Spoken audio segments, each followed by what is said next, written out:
বেশ কয়েকটি আসনের জন্য বামেদের প্রার্থী তালিকা কিছুক্ষণ আগেই ঘোষণা করেছেন বামফ্রন্ট চেয়ারম্যান বিমান বসু। ডায়মন্ড হারবারে বাম প্রার্থী হচ্ছেন প্রতিকুর রহমান, ব্যারাকপুরে সিপিএম প্রার্থী অভিনেতা দেবদূত ঘোষ, বসিরহাটে সিপিএম প্রার্থী প্রাক্তন বিধায়ক নিরাপদ সর্দার, ঘাটালে সিপিআই প্রার্থী তপন গঙ্গোপাধ্যায় এবং বারাসাতে ফরওয়ার্ড ব্লক প্রার্থী প্রবীর ঘোষ।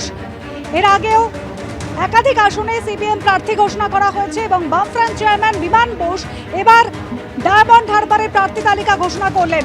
গতকালই নওশাদ সিদ্দিকী তিনি বলেছিলেন যে ডায়মন্ড হারবারে লড়বেন না, এরপর বাম প্রার্থী হিসেবে প্রতিকুর রহমানের নাম ঘোষণা করা হলো। অর্থাৎ নওশাদ সিদ্দিকী গতকালই বলেছিলেন যে ডায়মন্ড হারবারে তিনি লড়ছেন না এবং জোট না হওয়ার জন্য বামেদেরকেই তিনি দায়ী করেছিলেন।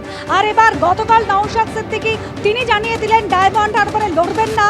এখনো পর্যন্ত ডায়মন্ড হারবারে বিজেপি প্রার্থীর নাম ঘোষণা করেনি, আর এবার ডায়মন্ড হারবারে বাম প্রার্থী হলেন প্রতিকুর রহমান। ব্যারাকপুর 15 নম্বর লোকসভা কেন্দ্র সিপিআইএম দেবদূত ঘোষ, 17 নম্বর লোকসভা কেন্দ্র বারাসাত এআইএফবি প্রবীর ঘোষ, 18 নম্বর বসিরহাট সিপিআইএম নিরাপদ সর্দার, 21 নম্বর ডায়মন্ড হারবার প্রতিকুর রহমান, 32 নম্বর Ghatal parliamentary constituency CPI Tapan Ganguly. সাংবাদিকদের মুখোমুখি বামফ্রন্ট চেয়ারম্যান বিমান বসু। হয়েছে আলোচনা আছে 4টের সময়, এসছে 5টার সময়।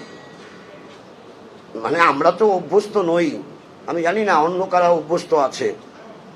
আমরা বাইল্যাটারাল টক্স তো করি, 3টের সময় থাকলে যাতায়াতের ব্যাপার একটু সমস্যা হয়ে যেতে পারে, তার জন্য সেটা 3:20 হতে পারে, তাই তো আমাদের তো তাই হয়।